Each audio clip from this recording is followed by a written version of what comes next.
Some of you might know me from following my blog and my website. I have a lot of information available online for UC admissions. I was the alumni volunteer for Berkeley and UCLA, where I received training from the admissions office, and I go out to the high schools for college fairs and just generally distributing information and answering questions for students. I work with both high school and community college students on applying to the UCs. I'm also with the alumni groups for both campuses in the San Gabriel area. So I've also done things like the alumni scholarship interviews and application reviews.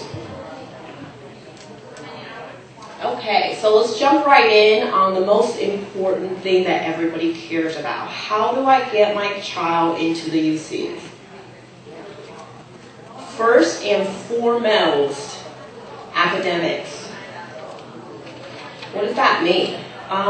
It means the absolute foundation necessary to ensure success for getting your child into the UCs is good grades, rigorous and challenging coursework, and good test scores,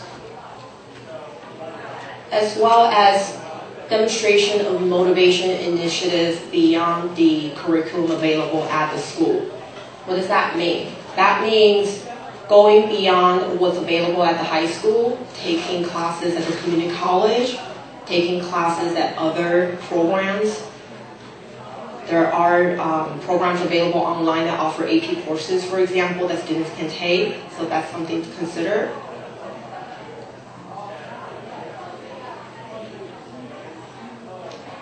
Next up, extracurricular activities. The extracurricular activities allow the students to be viewed by the UCs in terms of looking at the student as an individual and not just as a set of numbers. Because admissions is so competitive, everybody has really good test scores, everybody has really good grades, everybody's taking really challenging courses. So what distinguishes one student from another? That's when it comes down to extracurricular activities. Generally, it's not about kind of quantity, it's really about quality. The UCs really want to see long-term commitment meaning minimum 2-3 years, preferably 4 years or longer.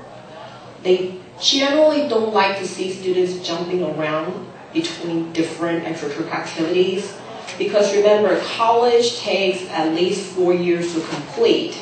They want to see students be able to commit to something and stay with it for 3 to 4 to 5 years, because that sustained effort will translate well to when they go to college.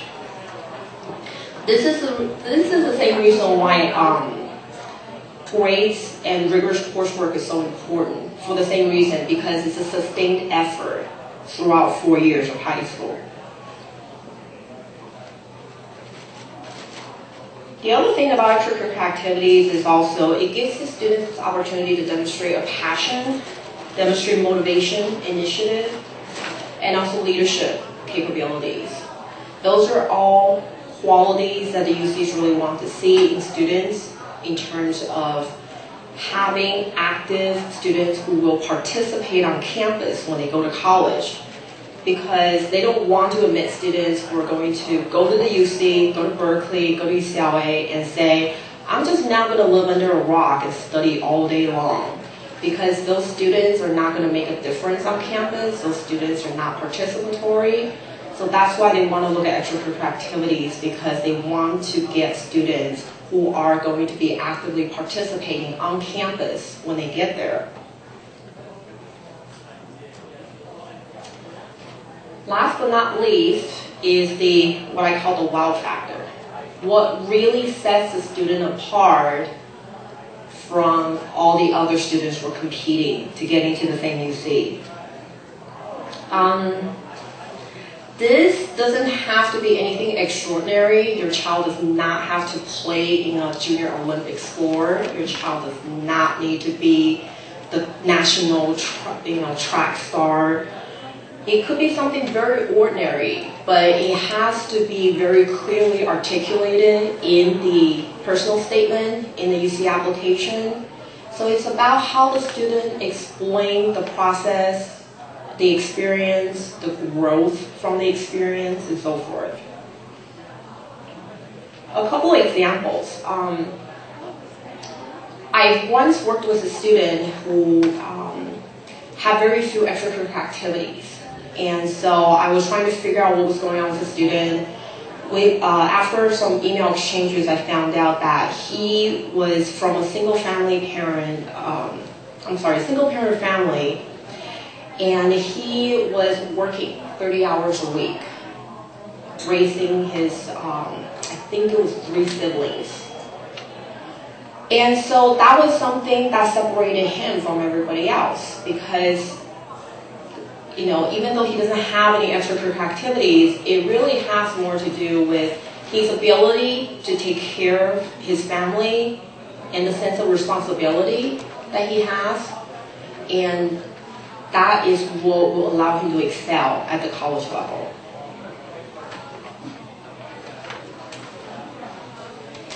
All right. So again, just to recap, academics, schoolwork, absolutely the most important foundation for any college admission, not just the UCs. And on top of that, what distinguishes students in terms of the academics is the extracurricular activities and how they present themselves on the application. So now I'm just going to be going over a few different myths that I hear a lot from students and parents. So the first that I hear the most often is students say, I go to Almonte High School, I'm not going to be able to compete.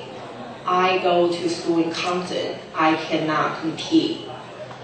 Well, you have to remember all of the UCs as well as all of the private colleges as well, they really look at students in context of their environment. So really it's not about whether the student is competitive across California, if the student is competitive across the United States, if the student is competitive against other students from Hong Kong or China or anywhere else. It's really about whether the student is competitive within his or her high school. So remember, when your child's applying to the UCs, whether it's Berkeley, whether it's UCLA, whether it's San Diego, or any of the UCs, your child's academic record, your child's extracurricular activities, your child's personal situation is only evaluated within the context of other students at his or her high school. That's it. Okay? Your child is not competing against students from San Marino. Your child is not, well, unless they go to San Marino High School, then they are. But if, so it has to do with the high school where the student's applying from. The other thing that I hear the most often is, my test scores are too low, I'm not competitive. Test scores in general, especially for the UCs, is one of the numerous factors that they look at. And here's the secret that I'm going to broadcast across the room. Berkeley in general will overlook mediocre test scores if the grades, the extracurricular activities, the leadership are there. Berkeley is one of the only UCs. It's the only UCs that they really sort of focus on the student as an individual and less about, super excellent academic achievement. So test score is one of the things that they will overlook if the student has everything else. All of the other UCs look at test scores, fairly important. UCLA, they look at grades, the rigor or the challenge of the coursework, and test scores. Top 3 things UCLA looks at. San Diego, Davis, Irvine, The rest of the UCs, typically those are the top 3 things that they look at. So just remember that if the only thing the student lacks is the test score, it's not the end of the world. It's not going to prevent the student from getting into the UCs. There are other things the student can do, like taking on more challenging courses and getting really good grades. And also remember, 4 years of sustained good grades trumps 1 day of 6 hours of testing anytime. Okay. And then the reverse is also true. I hear a lot from students who say, well, my grades are not so good, but I have really good SAT score, that's going to get me in, right? Well, not necessarily. It goes back to 4 years of sustained effort means significantly more to the UCs than 1 day of 6 hours of testing can do for you. So when the grades are lacking, make sure the child is trying to make up for those grades. If that means non-passing grades, D's or F's, making sure your child is making up those courses and getting good grades when the courses are repeated. If they're not doing too well, get them tutoring. Making sure they're taking challenging courses and making sure they're doing well. The other thing that I hear the most, and this is all the time, students come to me and say, well, I don't really feel like I have what it takes to get straight A's in AP classes, so I'm just taking all regular classes because it looks better. That doesn't really work out very well because the UCs really want to see students who want to challenge themselves. They want students who take action. They want students who challenge themselves. They want students who are willing to try things. They don't want students who want to sit back and just say, let me just take the easy way out. So that's definitely something to remember. It's much better to at least try AP classes. Preferably do well in them. If not, it's still better to challenge yourself rather than not doing that. Okay. And then this refers a little bit back to the triangle that we saw, or the pyramid, sorry. The pyramid that we saw earlier. A lot of the students will sacrifice their school schedule for extracurricular activities. This happens a lot with students in marching band. This happens a lot with students who have really rigorous sports commitment. And my advice is always, school comes first.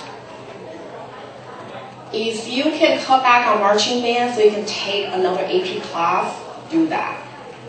If you can cut back on track and improve your SAT score by 200 points, do that. If you don't have the academics, you're not competitive. It doesn't matter how much extracurricular activities you have. And students make this mistake all the time. They come to me, they have B's and C's, and they say, but I spend 30 hours a week doing drama. And I say, that's great, apply to Juilliard, see what happens. I don't mean to make light of things, but that's the truth. Academics comes first, and nothing else should come ahead of that.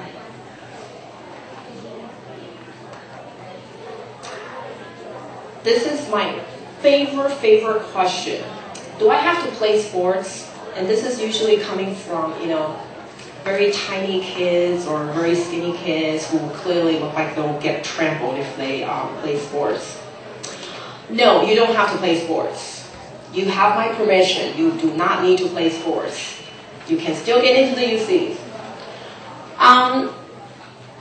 When the UCs are looking at extracurricular activities, they're really looking to see that the student has a passion, that they have the urge to do something for the community, for the neighborhood, for whatever cause that they have. whether that's campaigning for a congressman, whether that's saving homeless shelter, homeless animals, whether that's serving soup at the soup kitchen. It doesn't really matter what it is, as long as the student has sustained involvement over long periods of time. Sports is one of the activities, but there is no preference. The UCs do not say we prefer students with sports over students with volunteer work. It doesn't work like that at all. What the UCs want is we want to see students actively involved in something, anything. If that means going to the national yo-yo competition, then so be it.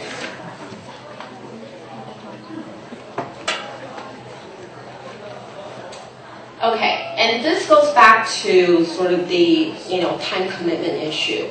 Students feel like, I need to do that beach cleanup, I need to go volunteer at the shelter, I need to be involved with Key Club, I should do student government, and then what else am I missing? I need to do a few more things. Students are already spread really, really thin now. I typically hear from students who say they get about 4 hours of sleep per night because they have 6 AP classes during the day, and then they're playing sports and doing other things at night. It's not necessary to be spreading yourself that thin. You should get more sleep. It's better for your health. It's more important to have, again, sustained commitment, in-depth involvement, rather than having superficial participation in numerous activities. Quality over quantity. Actually, I think a speaker from yesterday mentioned that. This is my absolute most favorite question. So I'll just tell you what the answer is. If you're as old as me or older, you might have been around when Prop 209 was passed. This was 1996. So what Prop 209 did was it forbids all of the public higher institutions in California to take race, ethnicity, and nationality into consideration for admission evaluation. And people tell me, but they can still see my name they can still see my last name on the application. The UCs, depending on the campus, they have actually removed the names from the applications now. So a lot of the times what the readers are seeing on the application is just the UC application number. There's no names mentioned. When you fill out the application where you ask for race and ethnicity, it's in a separate section at the back of the online application. That information is actually collected for the U.S. Department of Education for statistical compilation purposes. That information is not disclosed to the UCs. There are students who will talk about their ethnicity or nationality in the personal statement. All of the readers are trained, and they spend like a month training before they start reading the application to disregard any mentions of race, ethnicity, and nationality. So, don't worry about that. It's not an issue that you need to be worried about. I'd much rather you spend your nights sleepless thinking about how am I going to get an A in that AP class. You should not be worried about, is Berkeley not going to like me because I'm Chinese? If you're going to lose any sleep over anything, lose sleep over your school, please.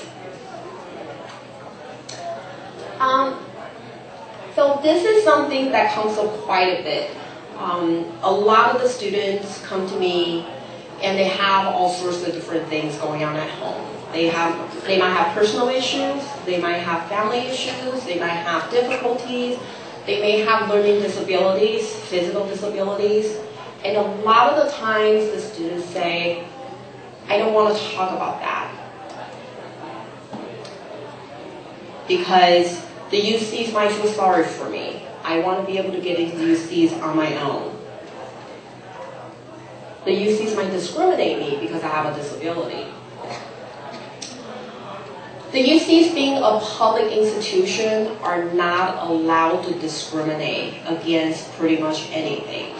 If you have any disabilities, the campus is required to accommodate you. Generally, if you talk to any of the representatives from the UCs, and Berkeley and UCLA are both here today, they will tell you that you need to discuss any personal, family, any background information. Sorry about that. Any disabilities, because anything that is relevant that potentially affected your ability to do well in school, anything that potentially affected your ability to participate in extracurricular activities, because that provides the information for them to consider what you have done within what you're capable of doing.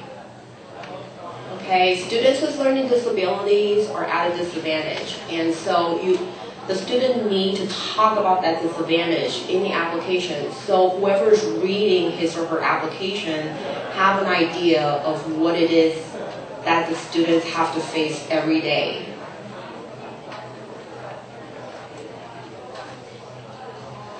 And then on the opposite side, I have students coming to me with the best parents in the world, middle-class family, don't have to worry about money, and they say, I wish I'm missing a leg, because then I would have gotten into Berkeley. That's not really how it works, because remember, colleges don't admit students because who has the best sob story. They admit students that they know will be successful at their campus, and they admit students who are going to graduate on time and also be a contributing, active participant on campus. So it's more important for students to accurately represent whatever challenges or advantages that they may have in their background, and talking about how they've been able to utilize that advantage or how they have been able to overcome whatever difficulties that they have in their application. All right, I finished way early. Questions?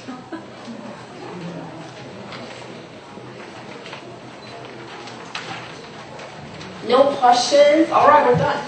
Yes.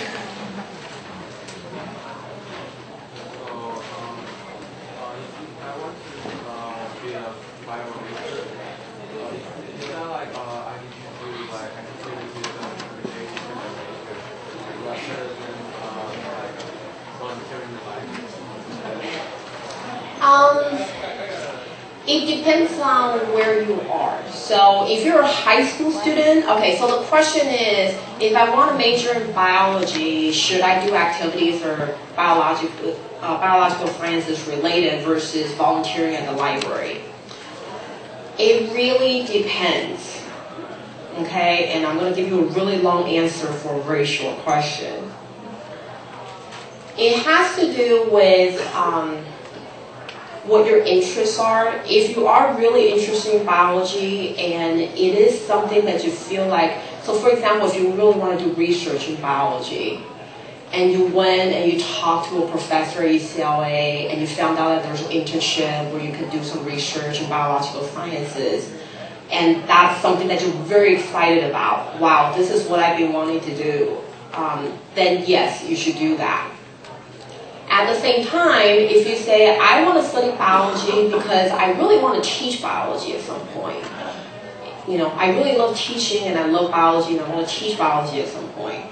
And you say, you know, I'm going to tutor biology at the library. Then that's something that you can talk about in your application.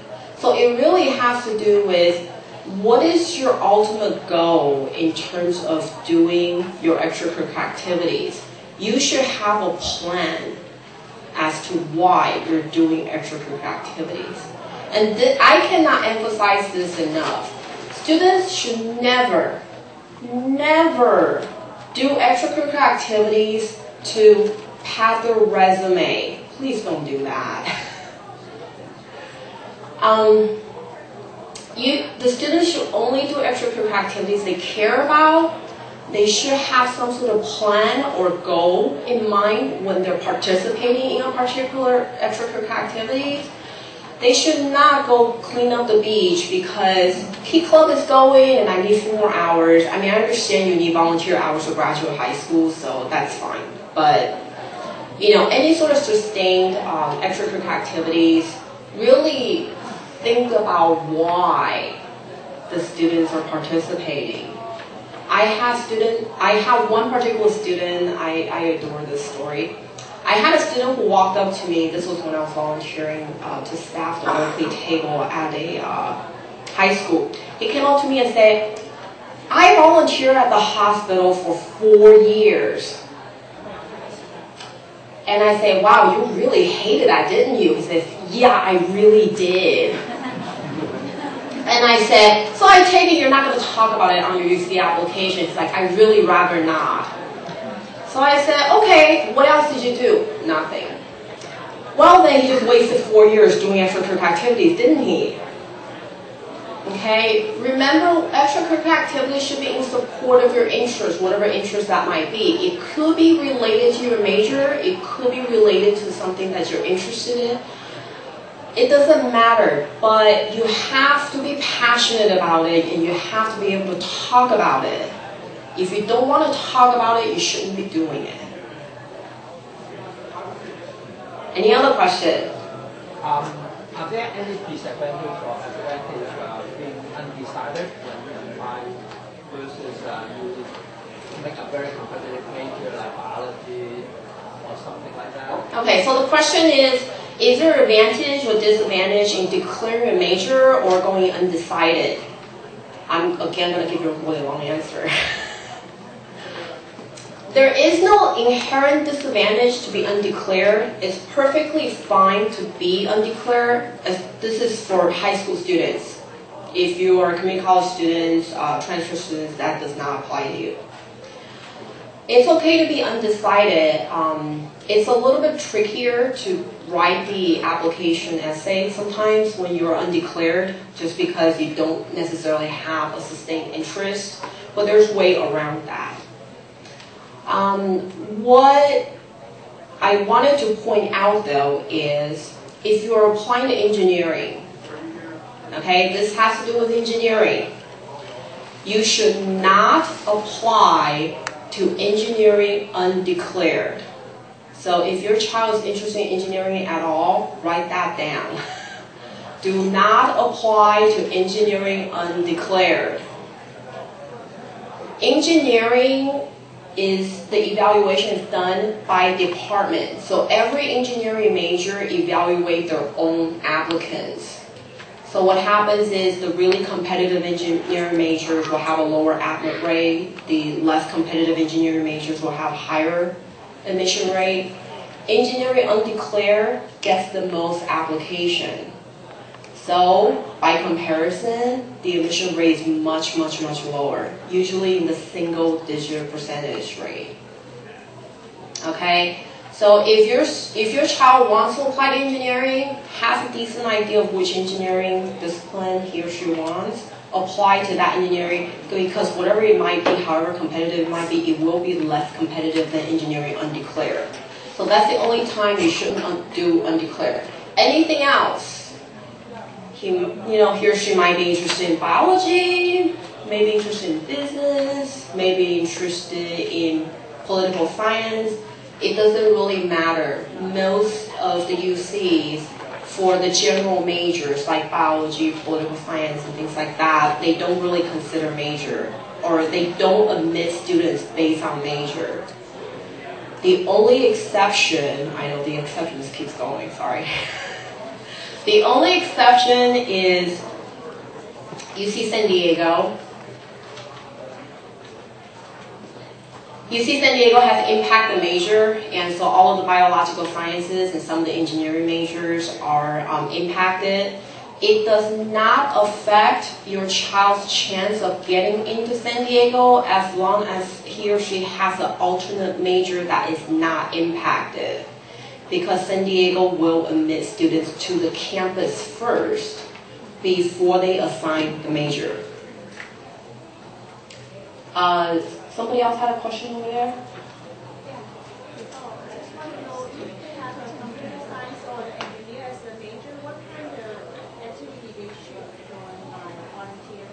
Okay, so the question is, if the child's interested in computer science or engineering, what kind of extracurricular activities should he or she participate in? Engineering, again, for extracurricular activities, there is an exception. For engineering, the child needs to participate in math, science, and or engineering-related activity. Preferably something that is research-oriented and competitive. So something that you pay $6,000 to send them off to Stanford for a week, not so impressive. Cosmos, which is a math and science research program that is hosted by the UCs, which is completely free, which is extremely competitive. The admission rate into the program is, I think, less than 30%, maybe 20%. If the student gets into that, that's a really good program to have if the student's interested in math, science, or excuse me, if the student's interested in engineering. That program runs in the summer. It's a month long, and the application deadline is in February. Sorry? Cosmos, C-O-S-M-O-S. Like the cosmos. All right, any other question? I saw something like a hand in the back. Yes? You just mentioned about some online AP courses. Yes. Offer, I guess, some more resources so we can go and see.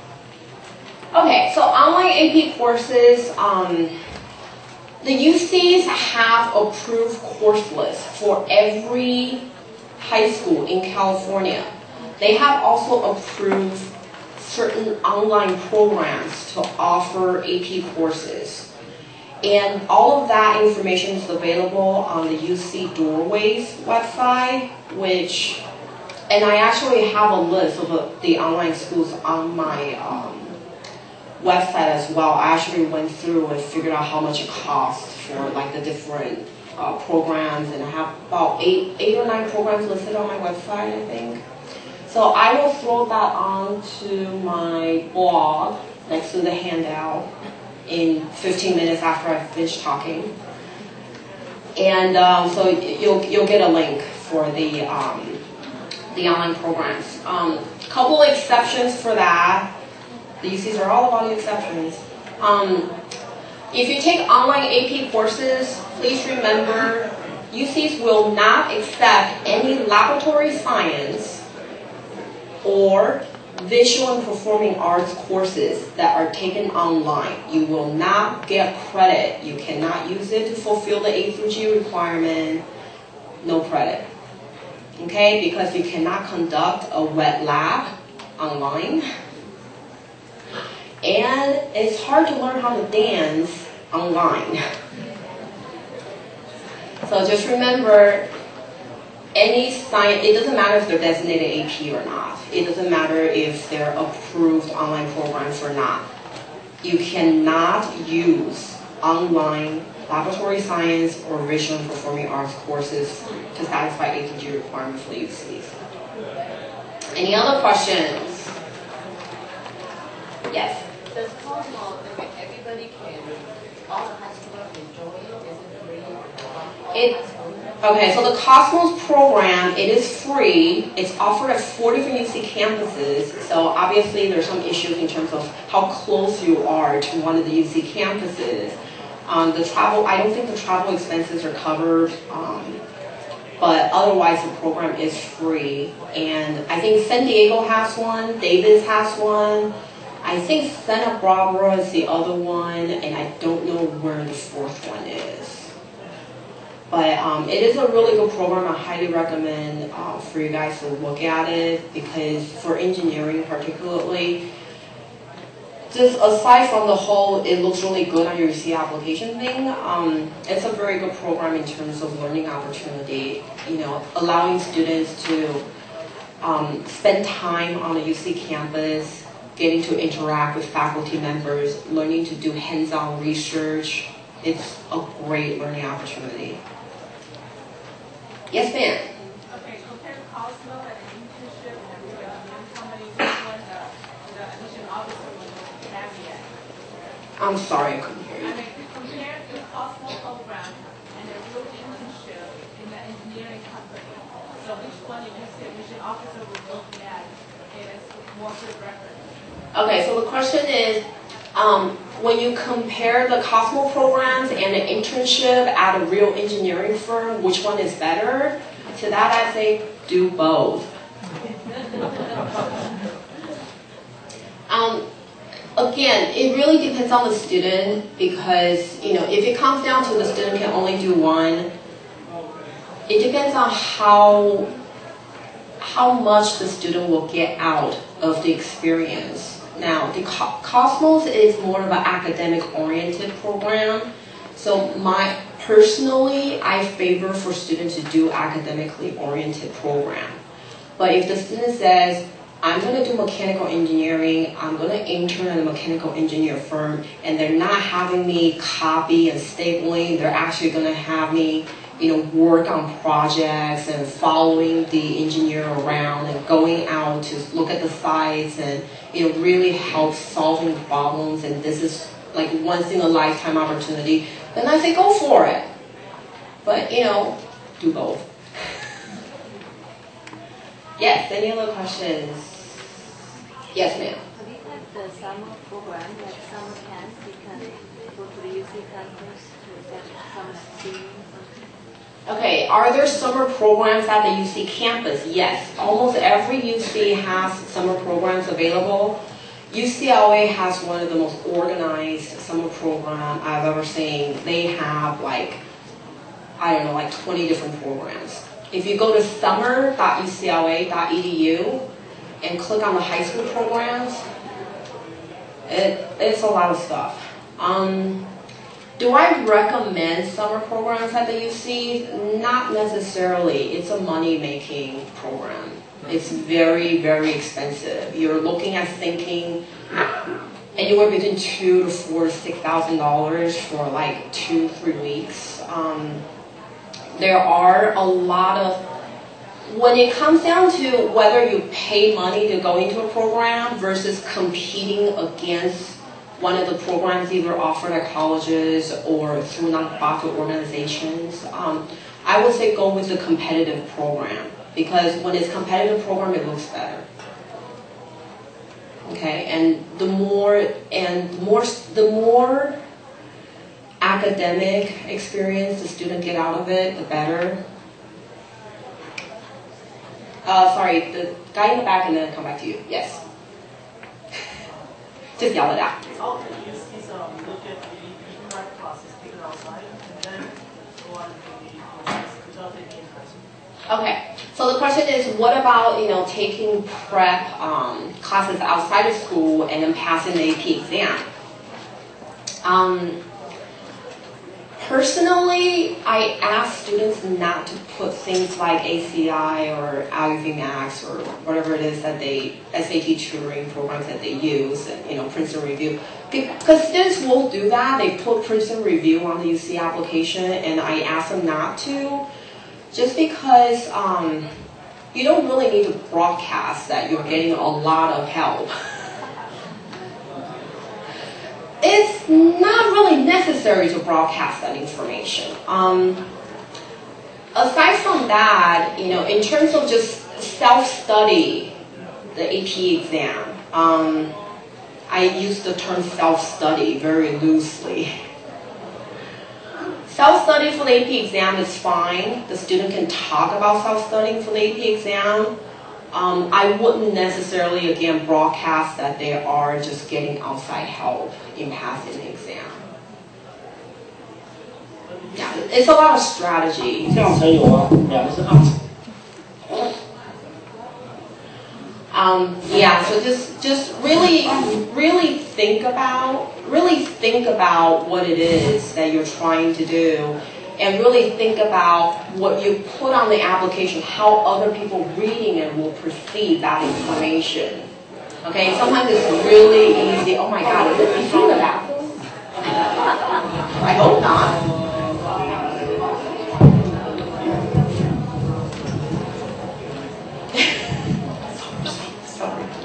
All right.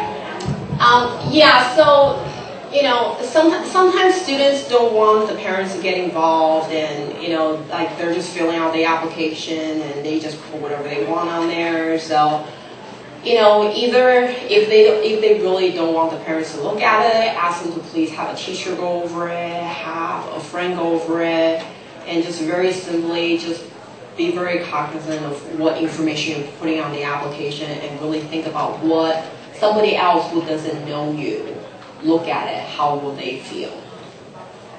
So if you don't have an AP class GPA or transcript, it's okay to pass the test and easily fix it?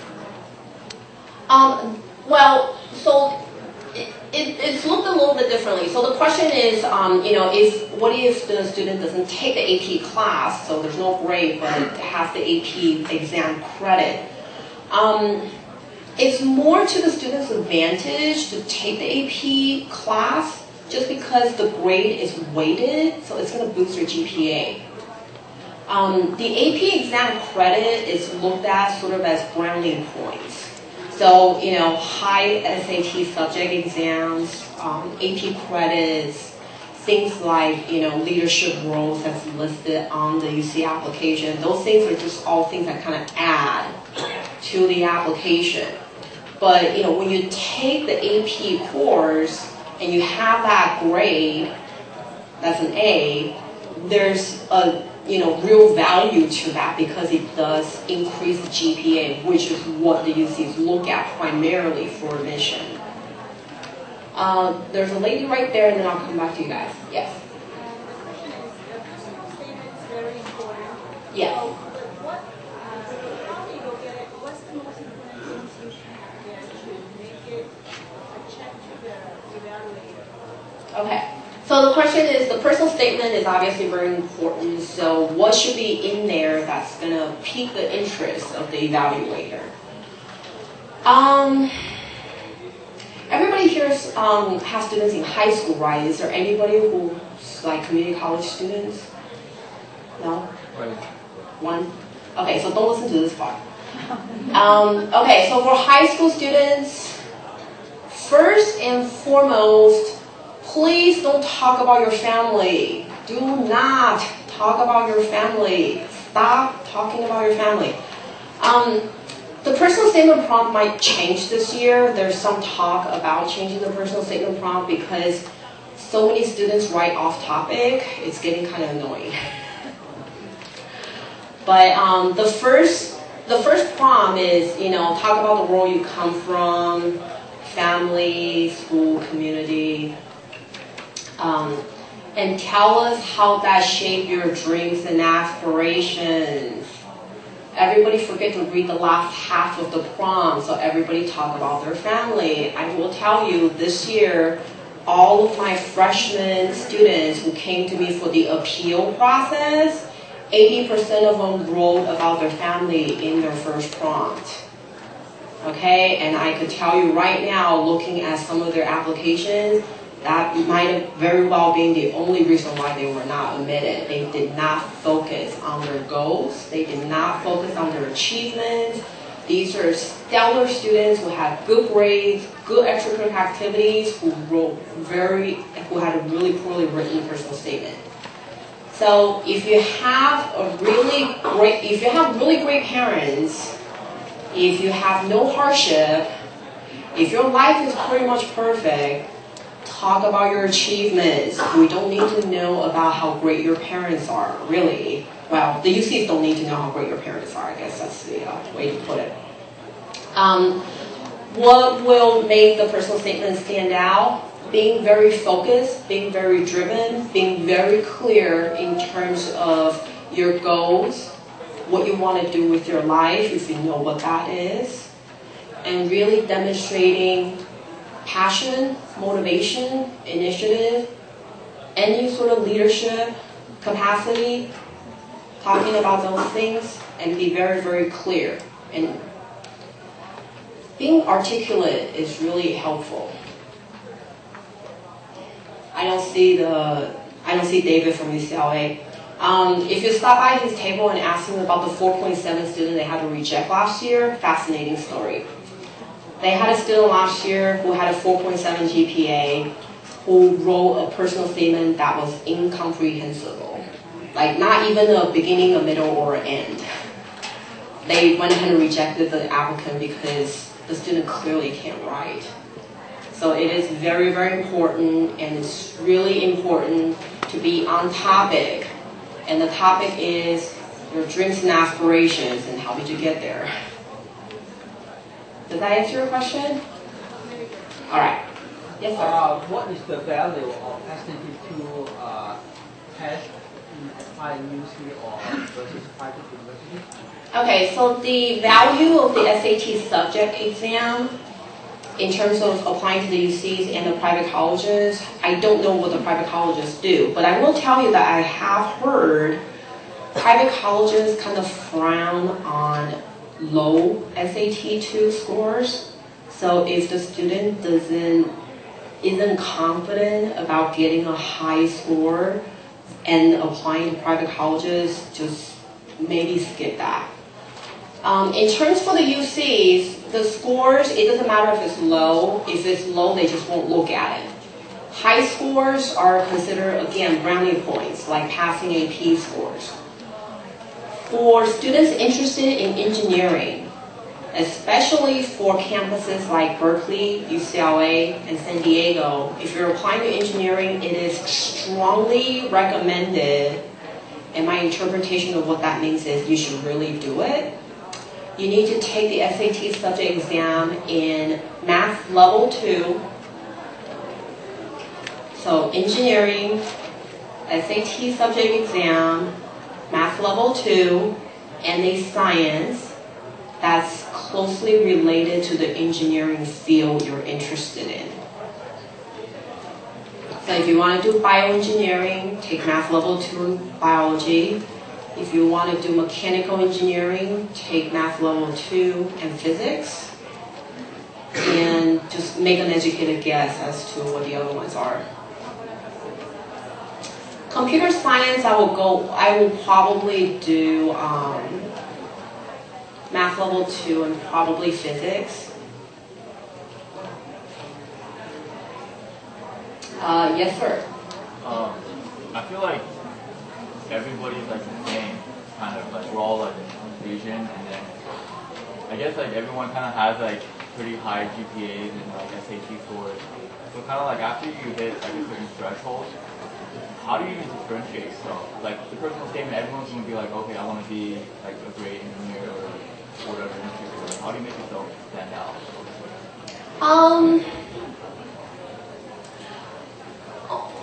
Okay, so the question is, like everybody's going to kind of blend in because, everybody has good grades, everybody has good scores, everybody takes similar coursework, so like how do you stand out from everybody else? Yeah.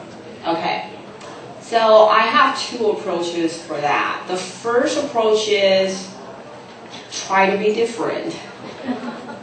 Okay, for high school students, there's a little bit more flexibility because there are different things.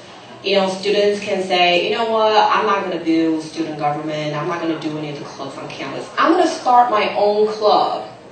I am going to save the dolphins who are getting eaten by whales. Why not?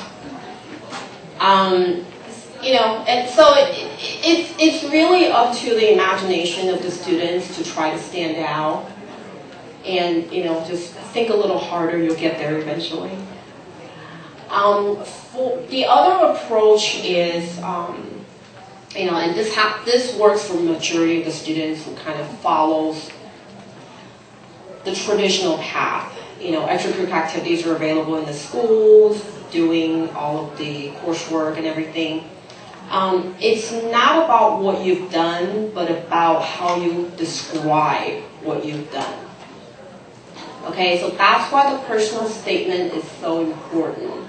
Because everybody's experience is going to be different. Let's face it, there's a tennis captain in every high school that has a tennis team. And that's how many high schools in California? A lot. But the tennis captain from San Marino is not going to have the same experience as a tennis captain from Palo Verdes, from Oakland, from Watts, Compton, if they have a tennis team. I don't know if they do. So everybody's experience is different. And so the idea is think about what is unique about your experience compared to perhaps the tennis captains in the other high schools and focus on that. Okay, because I will bet you anything, 96% of the tennis captains are writing about why teamwork is important to them. So don't talk about teamwork. All right. Does that help at all? Not really? Yeah, no, yeah. Makes me think a little bit more, yeah. Yeah, I know. College application, especially with UC application, and this is true of all the students I work with, it really is a thinking exercise. Because I will tell you this, up until this point, students are never taught to think for themselves. They are never taught to think, what do I want? What do I want to do with my life? And they're not taught to talk about themselves in any way. Okay, all the English classes they take is about argumentative, how to present a point, how to do research. They never are asked to write an essay about themselves. They're always told, don't use I, always use the third person.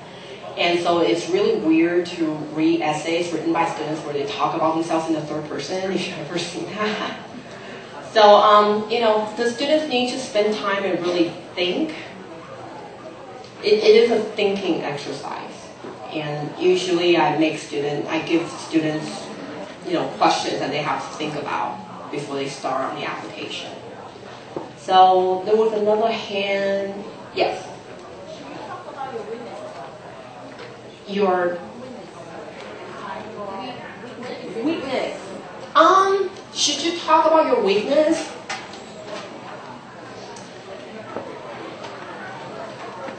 Yes, you could. It comes down to how do you talk about it. Okay. Nobody really wants to read a story about how you're full of self-loathing and pity. That's just sad. I will tell you this though. When I applied to Berkeley, this was in 1994. When I applied, I wrote on my essay about how I have founded the environmental club at San Gabriel High School. It's apparently still there, last time I visited. So I was the founder of the environmental club on campus. We attracted something like 50 to 70 students as members. And then I got tossed out as the president. I was impeached and I was thrown out about a month after I started the club. So my essay was about how I have learned the important lesson of leadership and communication.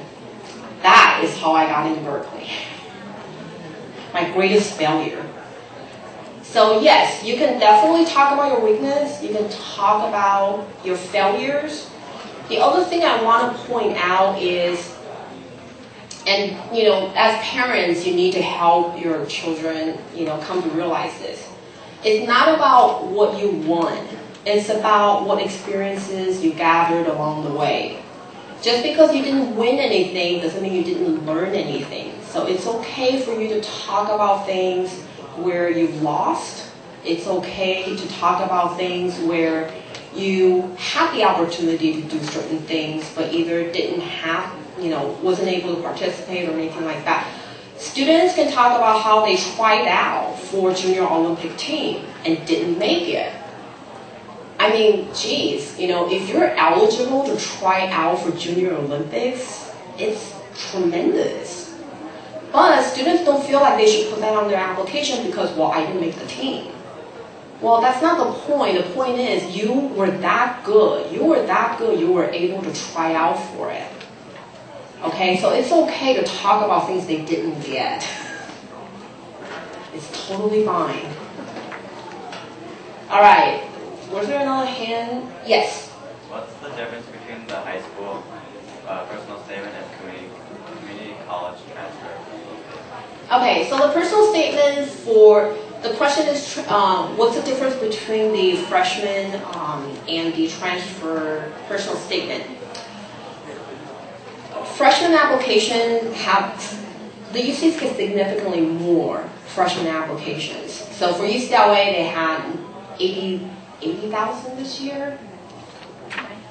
Well, 90 total. 80 for, like a little over 80 for freshmen, and I think like another 10. Think about that, okay? There were 80,000 students applying from high school, and there was only 10,000 students applying from community college. Okay, so they get significantly more for freshmen. So personal statements significantly more important for high school students applying. Because again, when you have 80,000 students who have, almost all of them with 4.0 or above GPA, almost all of them have more than 2,000 SAT scores, almost all of them a captain of something and the co-president of another. The personal statement is what's going to distinguish you from all the other applicants. For transfers, transfer admission, completely different ballgame. For one, the quota is separate.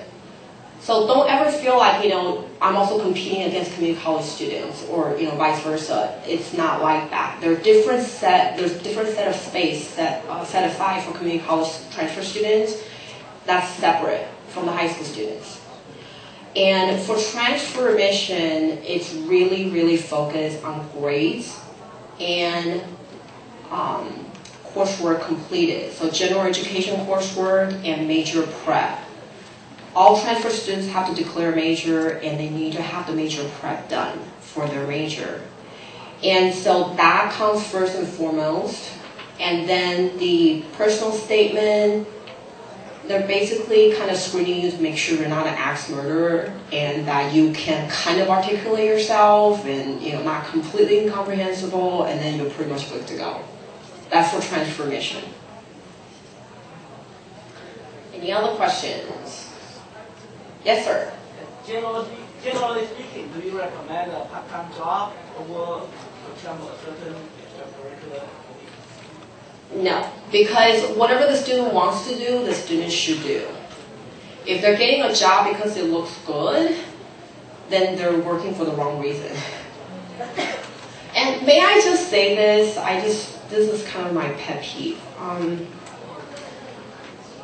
I really don't like it. This is just a personal opinion. I really don't like it when the students say that they got a part-time job, because they actually ask you why, like how do you spend the money you earn from your part-time job on the UC application. So under work experience, it says, like where do you spend your money on? It drives me insane when students says, I wanted a Nintendo, what is it? What's the latest system now? Xbox? Wii U. Yes, yeah. I mean, it drives me insane. Like, I cannot deal with that. I was like, okay, I understand that's how you spend the money, but did you really have to broadcast that information? Again, with the UC application, it's difficult to gauge kind of how vague or how specific you have to be. So sometimes, the student need help. It's okay to be kind of vague sometimes. Like I would say, okay, you spend your money on the Xbox or whatever it is, fine. Say personal expenses. Personal expenses. Just vague enough. Sometimes it's okay to not say, yeah, I spend my money on, paying for my text messaging plan. Really, the UCs don't need to know that, honestly. All right, any other question? No? Yes? No? Maybe? Going once? Going twice? All right, we're done.